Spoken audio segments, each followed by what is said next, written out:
ჩვენ ვაკვირდებით თუ როგორ უფრო მწვავდება ტონი ევროპარლამენტში. იმ ყველაფრისა, რაც ევროპის ბნელი წარსულიდან მომდინარეობს, ეს არის ზიზღი, ეს არის ცივილიზაციური ქედმაღლობის და აღმატებულების პოზა, რომელსაც ჩვენ გუშინ უყურებდით.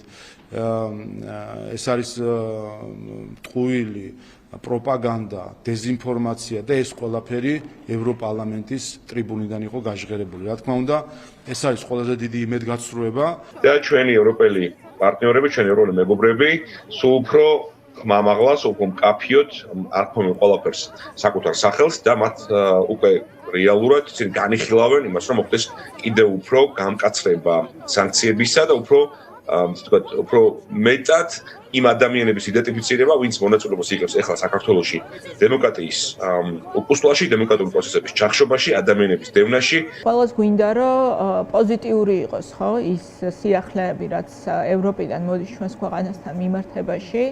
და მოდით ჯერ მაინც ვთქვათ, რომ პოზიტივი არის და პოზიტივი არის ის, რომ ძალიან აქტიურად რჩება ჩართული საქართველოს მომავლის განსაზღვრაში ევროპა, ინტერესი პოლიტიკური, მხარდაჭერა ქართული ხალხის მიმართ, ჩვენი ევროპული მომავლის მიმართ არის ძალიან მტკიცე, თუმცა ამავე დროს სამწუხარო რეალობა არის ის და ეს ძალიან კარგად ჩანს მე მონაწილეობ ყველა ფორუმში, ყველა განხილვაში, რაც ეხება საქართველოს ევროპულ მომავალს, რომელიც იმართება სხვადასხვა, ასე ვთქვათ, ფორუმები ევროპაში და სამწუხაროდ დღეს დადასტურდა ევროპული საბჭოს მხრიდან ის განწყობა, რომელიც უკვე ძალიან კარგად ჩანდა, რომ ამ ეტაპზე საქართველოს ევროკავშირში გაწევრიანების პროცესი შეიძლება ითქვას, რომ აღარ არსებობს, შეჩერებულია.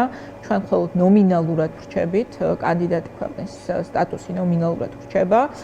დღეს უკვე გამოჩნდა ცალსახად, რომ ეგრეთ წოდებული და საქართველოსთვის დაბრალებული კამიტის თემა ემსახურებოდა იმას, რომ ევროკავშირის სხვადასხვა სტრუქტურისთვის გაადვილებულიყო საქართველოს კრიტიკა და მოთხოვნა იმისა, რომ დასანქცირდეს ესა თუ ის პირი, რომ უკვე შეცვლილი არა მხოლოდ საქართველოსთვის, არამედ ზოგადად ყველა ქვეყნისთვის, მესამე ქვეყნისთვის შეცვლილი და გამარტივებული შეჩერების მექანიზმები ვიზო მიმოსვლასთან დაკავშირებით გამოყენებული იქნეს კონკრეტული პირების წინააღმდეგ საქართველოში, რომ კანონებს თუ არ გაიწევთ ასე დაგემართებათ და ისე დაგემართებათ. სხვა ვითარებაში ალბათ ეს განცხადებები ძალიან სერიოზულად შემაშფოთებელი იქნებოდა ჩვენთვის. თუმცა ერთი რამე ვერ გათვალეს.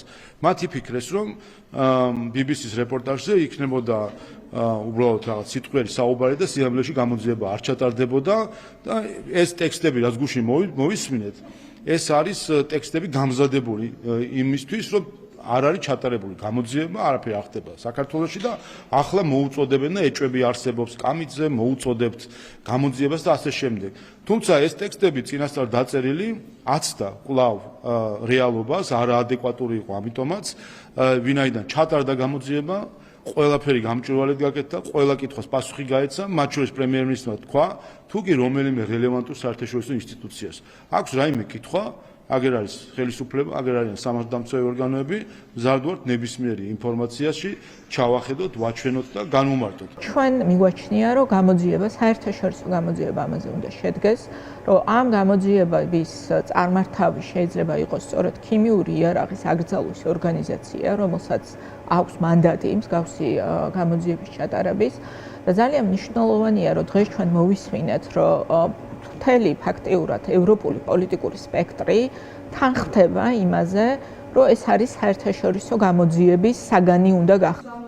ამ თქვენ უცხოელს უჯერებთ და ქართველს არ უჯერებთ? მასე ხარ დაწყობილი?